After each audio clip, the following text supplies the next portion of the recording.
Christo demo na me ogide mapa warade mo sie drai ho ye na mesere se asum bi a wo mu dwumadie bi a wodi mfie bi a wodi bi a mesere se obetie me ye pa na de me pese me kan ho se ba no pay ane awi ye se wo hwe over the weekend asembisi wo Ghana asemesi ye ne se mrantie bi et Oppong wo mfie ben ho adase wodi wo dwuma wo ho wo hunu ya ne se mrante wa ne babunu bi yeso ba baako edi bibia bewura Oppong ne mabetum okay me follow story ni bi ehu the content of ade no anada botone mo no but be hwe mrante no a wo nyina ye youth se meka se youth a me hwe wo mfie no a free fie dunsia kosi eduonum de na chese ni pakro no ye youth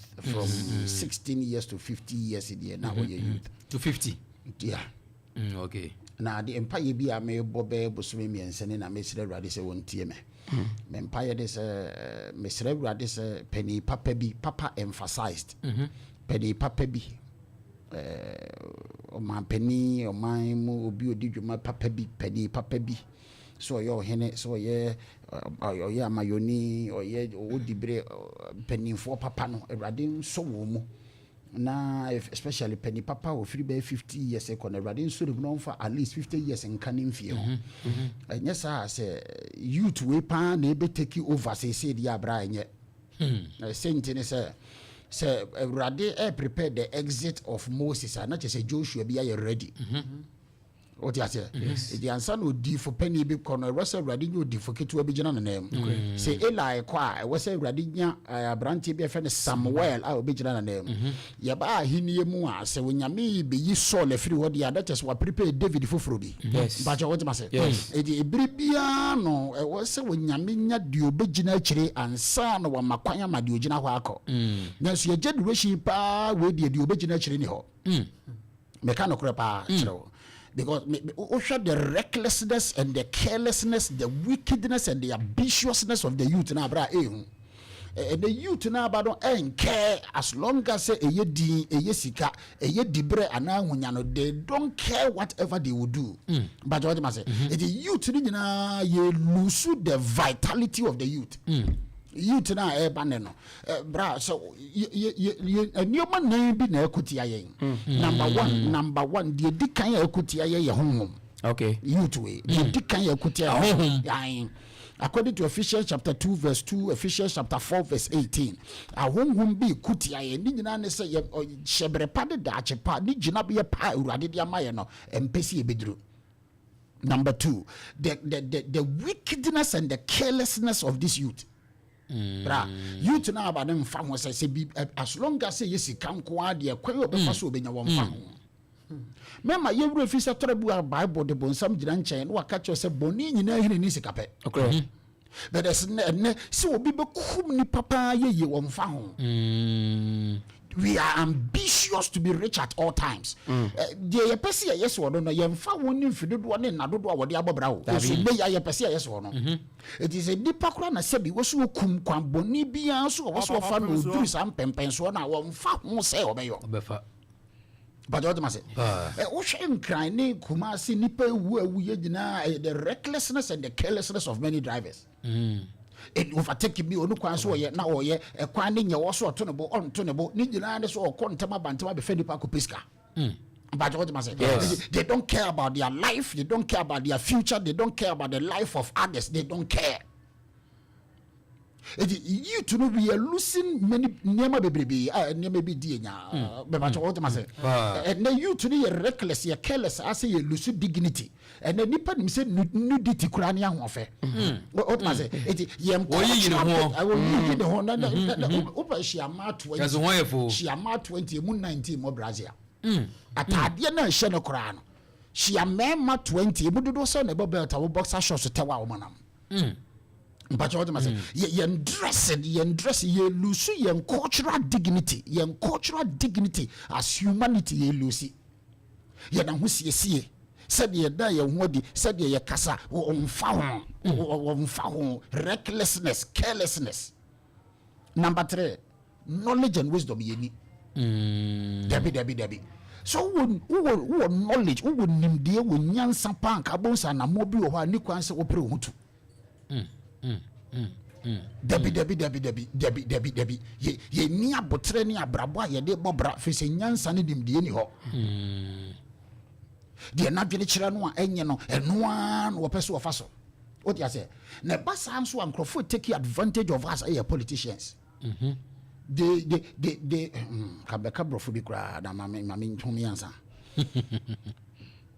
raise them to be gangsters.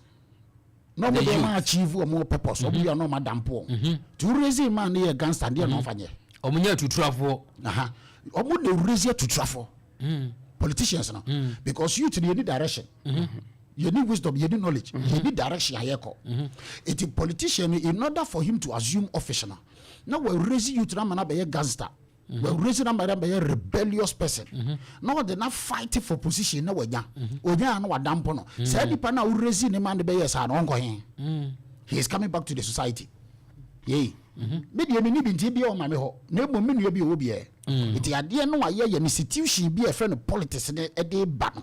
And if you want to radio so. When I friend home politicians or a journalist, a BNP for the BNDC for the CK or QPP. Look at their language, simply because of also a tarnish you be no promoting it. Did you say youth need lucky direction, you lucky focus. Bible see if your eye be single, your whole body is good. You need direction, you need focus, you need baby ayeko. Oshie obi kura na needing come the next 20 years of a life kwa wonim. It will live carelessly wo mfa ho ne de besi, wo mfa ho ne de ekoso. Me preaching motivational messages so sorry. Me preaching message be me ameka say me say first time I preaching message about blessing. No. But ye preaching na young baby to na wo so. The point I'm catching my wife say kono ku bisa ne die ntia wo so mama because ebia na me oyo ba no betima handle no more chain no okay okoye no single lady no ni obi kono nyem. You see the carelessness and the recklessness. Single lady waba asori no osu wabra nyamesempa koso osu wabra ye sori awurade ye osu adenti a no one carelessness and the negligence a one fa anwere da ache because we need direction we lack focus oni obi kuna konyinsen obi kuna otia oba be mo otia ware yese ne nira wo miensa wo na konyinsan ebe wo wodwene wo wodwene wo daache afi akoda no ma wo ba ne daache be de because be ma no obenya divided attention kura attention na dwene mu be chesen 90% wo the fee 10% wo ba no so how can the person raise your child well but a decade will be a band mu a jamai debi a band no wa mana anwene daache amana anwene chena or lucky focus or a jubabi no ya won fa na ni so nye die sukuru wo kwa won pre no ho nya adwuma no wo sua won pre no ho nsua o need direction because adwuma na wo sua kwa ni se nko ba bia yei I was already 10 years sua be master fa apprenticeship and so no so abigina na so dey only time me sini kura was we di master echi sua adwuma da bi so wan pa scrap and one pa blog anua anto the master no echema no it is lucky focus you need direction but it you today you be that is my concern today the youth. No, you be a would that children were brabo who pound in the cooking, you be now economy. Shadi be a baby as a fellow tramo. Shed dear Cosuiase. To say to the extent say nipple super glue. Benelin code, nay, no. The old room be no shana brabo, dear, and why is we in yan safopa, we in yan safoa. Mark, but I can't say Minchra, a bed decent pabagia to be no crowd. Would you love will be a winner for 2 4? Who did you? I don't get what it is. What was the last time I met to transfer 2 4? There we make what profit home? It's Umbroso. Umbro foot was so. But oh, my said, the original national brand, oh, expect something from you. And when you mean yan ceremony, you walk down the city home to a train of Fusio. Sakwa ani beduru baby ne seno a ema ye ne beba ma dia boman kan ni board him anami wa no crepa de wa sakwa ani beduru baby o ma me no aduane isi ni hobie because ne ma me expect say wa ye matured enough so also handle ne maybe but you must say I am matured enough na akwada wo dan okudan ne ma me nsa so also twene fusu kra say no pedade awe nye pira na okupra ye lack direction ye lack focus afei de say who number 4 pa say who ayadwene ma so ne say many institutions in Ghana before Ghana Jamaica Ghana was say you're responsible enough as long as the bringing up of the youth is concerned ajiegu say tam ajiegu ba ko ye schooling system number 2 we schooling system ni free wa tradition ya mamre media me say tradition men kan mamre men kan media me say tradition say people be ati na ni nchire mo no ayo tradition number 3 the governance system but what must the governance system the religious bodies na number 2 no ho na me gina ne pa asana ma by governance system brabe ya ko ya mesase ye to abama mpanimfo bi ko gina ba bi a wo bo nwene oman no ntia ye to abama wo mo nwene oman no pajoje base na sebi wunya de na dwimu do dwene die ntia nipa gina ba bi a bra obadwen ne ho omo brada na politics or manipulating crowd for the system anu abaye mampani oba ye odwen Rolls Royce na nka nyansafo be ne beton fi a wasie dia ko primaries e de na wo ho akofa yei bosu mi no akatu yesai eti die na wo ho die na wonim se wo ho a moma yenhunu a mo pese nipa kakra bi ne ba ho eti anu nti no obi wo fie no waton fie no de kopre e de na wo ho ampa anso ko ya sisi a no yeye wasanya ba kwa kan ubehu young girl full of ambition full of life also focus on abrabo se me TikTok amadane blogger no Opemsuo na nkrofo hwe no diska just imagine because you lack direction you lack focus you nimbe bia yeko di omoba omuntimi create bibi e be ma nipa no restricting na man fa line bi ba jo de ma say the school system you say obe ko school kura wonim de obeye ye tutu bibi afre bibi asa bi sa na yeko ni nyina is against the youth na ni nyina so hu say nkrofo no mo kwohyehyɛ saa ne ma ni nyina hu say de be ye youth no ankasa no so mo ni direction mo ni focus adwe ni nyansa ni ho yem nye o mo saa akoko do gina buom na wanfa aduane ama obewu ho saa no ma ye yo akoko ni direction gina buom to na kire time de aduane be bro time a obedidi saa ne ye wo Ghana sisi system bia do to bia bo be ye ne se de ope ni nyina na say youth no anso ye lack direction ye lack focus na ya hwe ye time is coming we ye nkomhye o me my who 2 years one hwe ya youth ne betie history so bibia ne we betima chi youth na to them trasem go to the short we are recording so and then 25th of August 2025 ya hwe ya 2 years time ya hwe ya the next 2 years on youth ne be go or rampant to the extent say nothing can control them against the politicians against all the leaders against Ghana man can say against everything ote ene ya manne ne ya mamre ne ya hemfo ne ya hemafo kra na wonyamede wona sisi yen so no ya brain ye wash ye the knowledge school a brain wash ye ni die ni buo ma won ene the kinship system no kra di pamu on patch de kra tie na wo hunu se de tie but what must say ena mo ade ya bebe ade ya ba ya tie atese so ha adwen ya wasem bi wan ke ni kwanse ya kan radio so wo se de kɔ nananom ho hu musuo ni ade nyina ya ye do kokoa ma ye mie so enya biribia ne ye bie so o se pese hu no korenti enya biribia ne ye bie so o ade bie si no wo se ye de kɔ nananom ho na nananom am ya ma na ye hu na akani pa ahye akoye so ba tan de banyem no so ne sa akoye abo hye wa kire ne kwan emfa woni dan de be ne ya wo be na hu se o se enye hu ye ya na ye ne yawo so ma na hu se enye hu ti next time bi ya onyin bi ma obekɔ ho simple it the fact say niema bi aba say nipa ho beto no nipa setrem be ye kama no e no nkire se biribia na wo se ebie so ma nipa hu no ye wase bi wa ba ni kwan se ye kana level bi ye wo ba bia na ba bia kan asem bi nemu so de saade ma ni nyina ba na niema mu sana youth no yefo ntini pa mu yefo ntini pa mu ye hu bi hwe bi da social media ade kura say ni sa say ni no sa say ni ka no na won suru bi nti youth no me ba na kan asem bi sector bi ho a nipa wo hye bibia ehu nemu twi fa sa ehu no so awade be hye wo den ebiri bi ani pesura de ebro be ya de pa ebro ko dipo ne huma ana woni ba ebere so se nipa be ya de pa o ko ya de pa no so nguku di enu ne huura no be duru se nipa ko di bone a na ka ye den na mutibi kum nipa de ne hye botom ko twetwene puma no pa ye se bone am ko di hu nsunsanso ho tisama minyai emwa onfa hu ohuni ma onfa hu eso na ye pa na otu na mo pa edi nhira bebre na bre gwi ase nyina ka bo se hu ai na de na bone de hu ama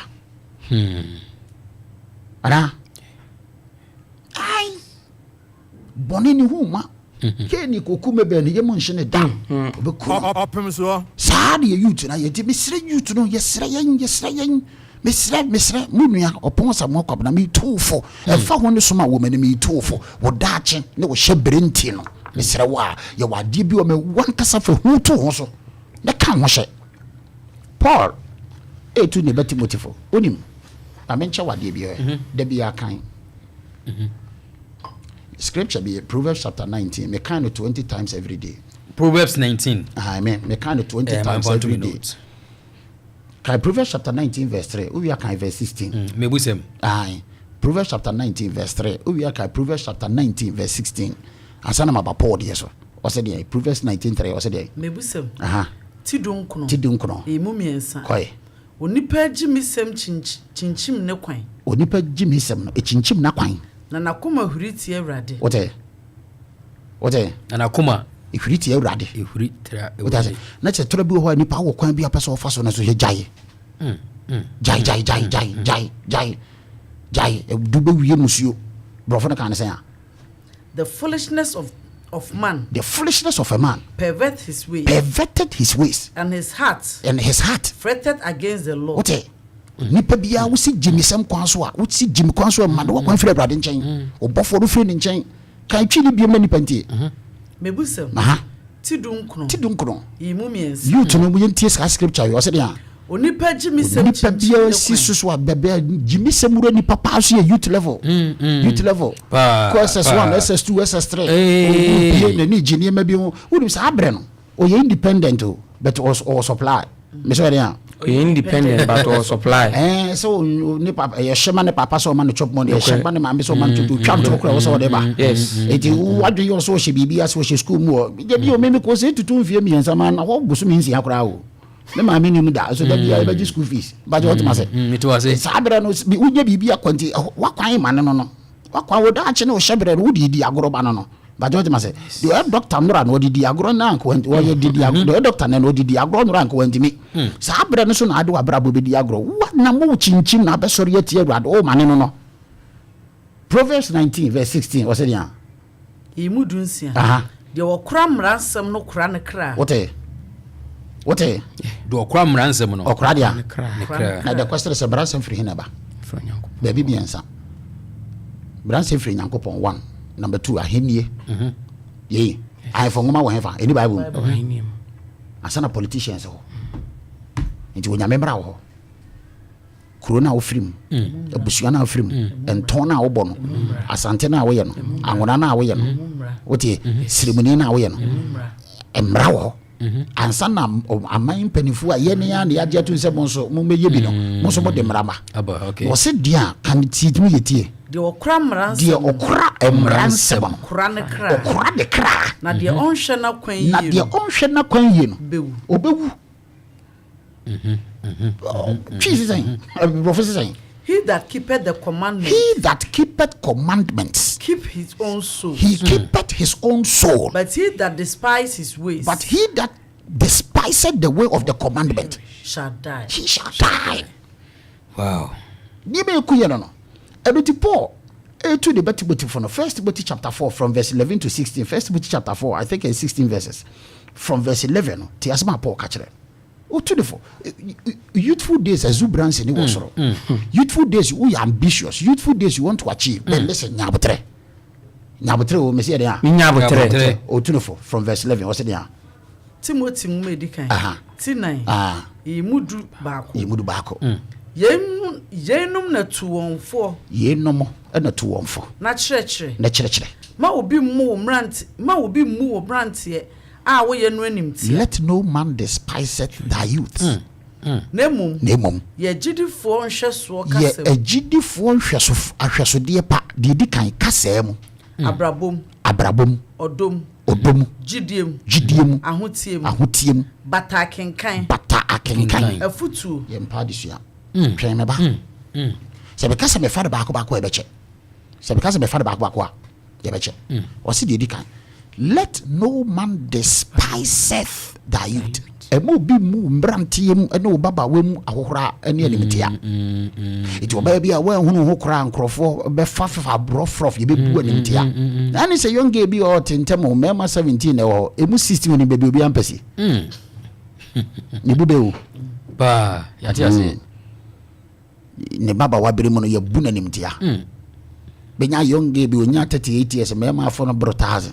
ontimi nkan bi okra abo afo na dwi mo ontimi nkan Oshia kronka ya honhoma wodu adi agro di nsa wo so mpaso pa George Mase se ni proboko ye ni ko school wanko odi ko school ko headmaster atwempana headmaster ni twempana so ni senior master atwempana pa George Mase o sa ni SP atwe the head ni wo school mo nya waka obi ati abom shi abranti bi no shi wi jo pa yo tantin ko panta wa shia satan let no man despise thy youth let no man despise thy youth ne mo se dia o tunu fo se dia mo bi mu mranti a wo ye no animtia nemum ye gidifo sa ne ma we na wo ya obi mu mranti brem animtia ye wo gidini kokoko nhweso ote ye nhweso de o be a good example to some people e wo die mu gidie mu kasebu abrabom odom gidiem ahotiem bata akenkan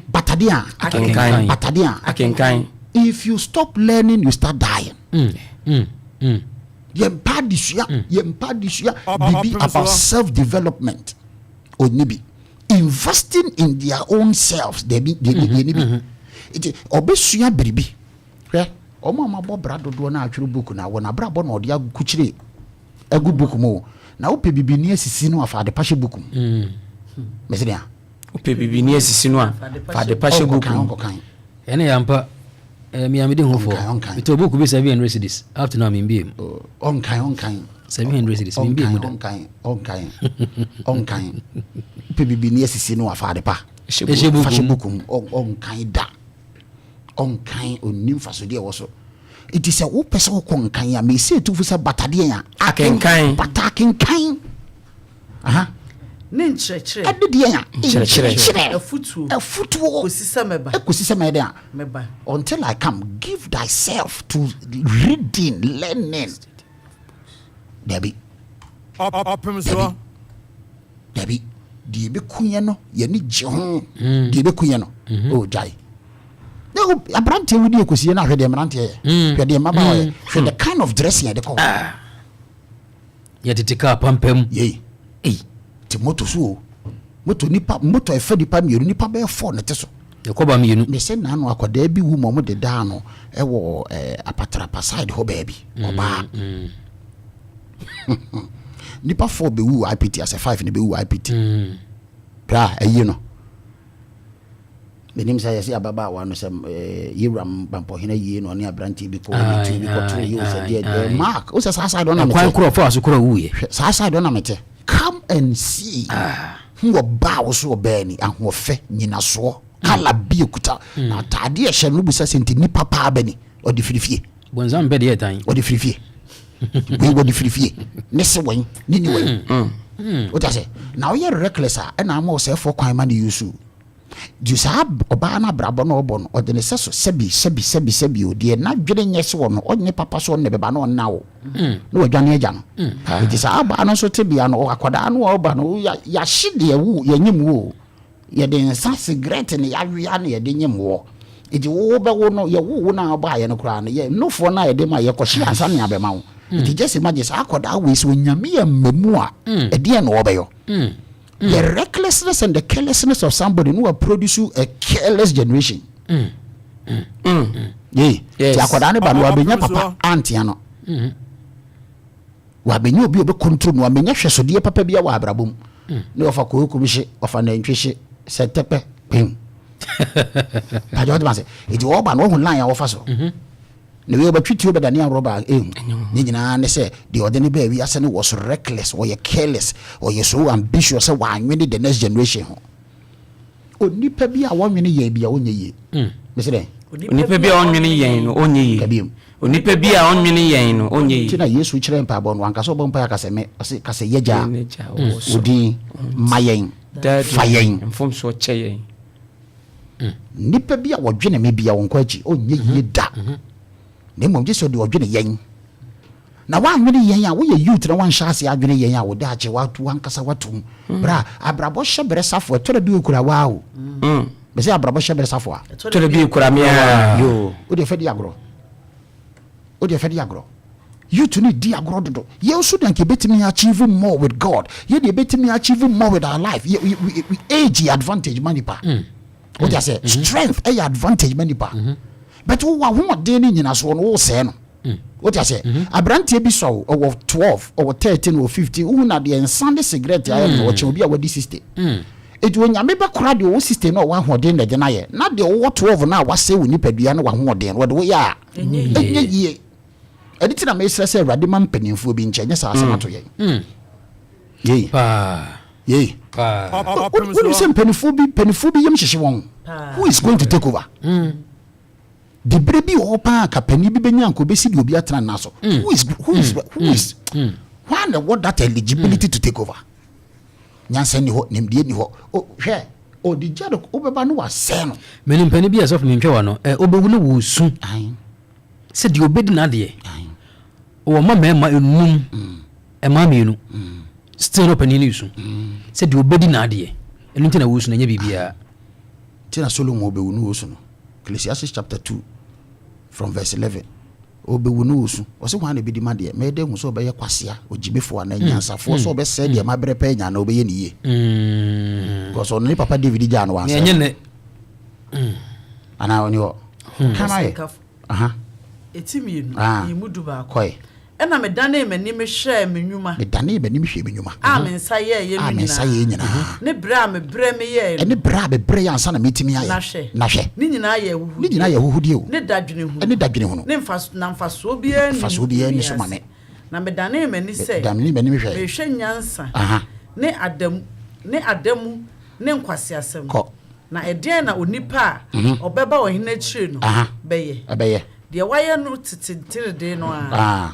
Na me hunu se emfaso wo nyansam sene nkwase asem verse 18 ne ka se wo verse 18 na me bra no wiase me na afu Solomon me bra me wiase nya afu no me se mija no ho mama onipa me beja no ho ama onipa obedi ma de na hwan na wonim se obeye onyansafo ana obakwasea so obesai de ma ye no ana obeye ne ye Solomon dadwene ba akono no who was ready enough to take over? You tonight was here take over the bra.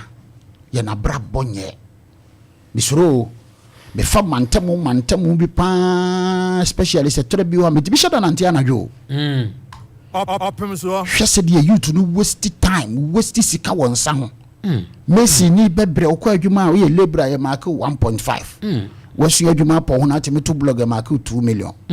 200 cities and 150 betimi aboa no na awotwe tieni o je na awotwe so nyame ye na dom no kwa adwuma nansia okuta sen 1002 obetimi awie nsane akohwebra wo ma na dwo ba akopɛ 800 1600 ade a wode 3 days ni nyae no o ka wo cement sika fufu sika infanta cement wabra ba bo tu fu so kwadwofo ko nya contact ya nchen afa laziness. That is the last point. Ye lazy akwadworo ye lazy na sense anko wi ade chi a untimi nso de na ba gwa sa him ensana no nye de ade chi afre bibi hangover ene na de this said the board akoda ma ade ache na ade chi a so be sorry se bia be ko adwuma ya pani bi besra ye ba de siga him the friend hangover. Now, who person didn't who Jim na use banti? No what top oh. Okay. What's he want so? na ka tre me tro to wansi hu so a tie aduane de afi hu bi bam no e be ye law je se da bi awe misre youth no unnecessary fantasies unnecessary youth no fantasies o emotion doctors odi amode odi awe odi weka ho aye o sei ba me hwe online say nipa no so bia so because me na tema betena radio so me de meka me ma no ati free ya me nim say meka kranti o mama no kese me no kora de no to ga ba me hwe insurenica abranti bi ne na jai no wosu atin kwanchen o na me ko dada na cheche ne resem de be ba asore o kan de nti e wonti me nya be ma ne pan so si chete bibi otore bu one ne ko no cross afa de to ka ho a mark obra de bia metuni fa so efo se ade bia obe sacrifice ya mani ebe affect your health menye dabi don't trade your future fantasies bisime de me ko so ahwe fantasies me ko srama sore baby onu anwa mo no de dwane mesi me di no de dwane wo di wi na anu anwa mo wo di wi o de friend wi bibi anwa mo be na the sent different anwa mo yi adrusa o say si etimi de ade nu anwa mo ma sorry baby ye cake obi am na de so on friend cake man ye ko na de otu cake the cake ni shema she no wada friend mama you ma sorry by friend mama you awade hu ye mo chief for shana no ah sister jiwe fafra cake no so mo cake no mo mese margarine no mo de asichire no mo de sam ne ade na akwa no de bibi gum ade de do so che ono na mix na waye no o sister nya wo de ne hia me de gum ne hia me o ye by the time so be wie no ade de she watete aguade mi she wada na ade na she se mark mama waka hwe na na ko ba bi de ma cake ni o wan ka hwe o anu kware me mpem de asicha frima de hu nyame na ye de agumu kanom no wi no na se wo ma yam no mo de fra cake no awe na akwa ye fra we ni twa ma dia na birthday ni twa ma dia ni me bi se ya me shi bi dai me ni be ba no so wade hu yamo na da ye you to know fantasies we tofe na ukoto so bolo kura ba bia ice kenke ina me ma de ofie wo do me yon me very good cook no so share kwase enu asen katenkwan pa ewurade ene ko todwe me thank you ana pe na me sim ho so obi fu fredi bi ana ngo a me nko na me di ma de okay nje ye wo de papa bi ya de radio ase teacher ma ko ka ready ana ke bi di ho dance ba bo se ba de ma for 3 witnesses a matter is established the one go and the fans Robert ya be ka me invite you ofie thank you sir ajima de oni mo de wo me yemu shada nya papa nti ama kwa ko sa fantasies obi kura tibi ka sabe kwa ya hwe obi kwa ya me kwa ya hwe no so siri na ntwa wo o enyo hwe no ane ye jehwe enyo hwe o jehwe siri ni ntwa biem besi na ye hwe na ye hu no tu fiete bola so wa bodam fantasies hey you to be wicked ega branch ba ko bi na nasem wo court wa yese se immigration officer na yonko yese wo mo nko ni keke o mu sa twitwa no ehye no na anya sa me yonko no yo yonko de kunu no yo me yonko adai disrespect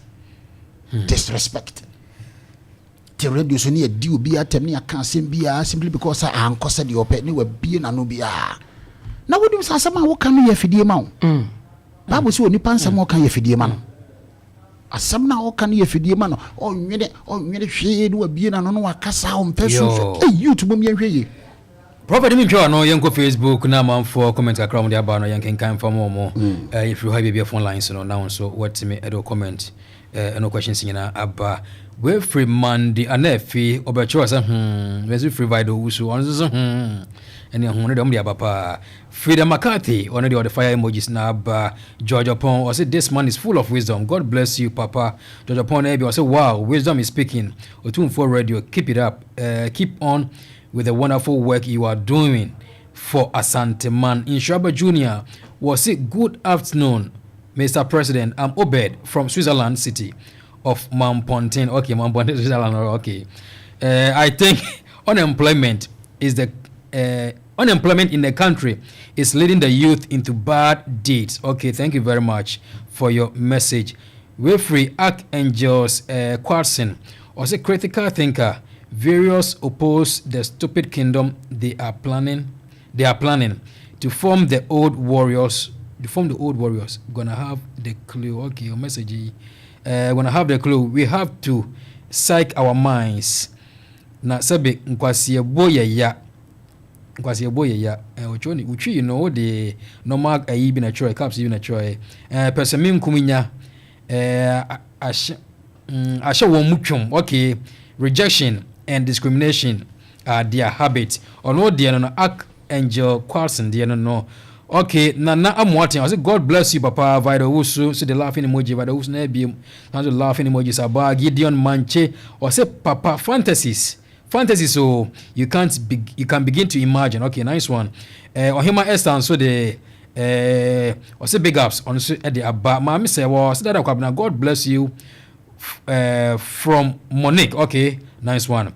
Daniel Dakon or say more grace prophet Judith Oforiwa Osafo or say good afternoon daddy Judith Oforiwa ne be or say more oil daddy. Okay, I'm on for messages about Facebook no simanaka no yen hwese between the far for na 0596 259 444 0596 259 444 0560 180 880 0560 180 880 unzo beti my friend na de wadwen kire aba prophet was my obi ba na yafa no hwe me kan se mbise sofo odi budi ntia me yeden aji soka me ngome hoda because akoda bia ya tete de se bisuma efia na bosomfie ni so to bosuma ebekuno ana omfum tidi eja na pese me gina religion so no ye ya sofo emeya ba sorry sebi nse hunu ta de phone na abrabo phone yintimi ntia because ye pe wona fa wo but was monte na sika die hunu eso ni mfa so e be chinchim sorry ma ji won sika yintimi nka no kore nche no debi ye na sede no fi se tra bi wo hono mu ankoda no e ba asoro mu tie chen won senem no ni no pa no kre pa ana wonim Robert yen kwa so ni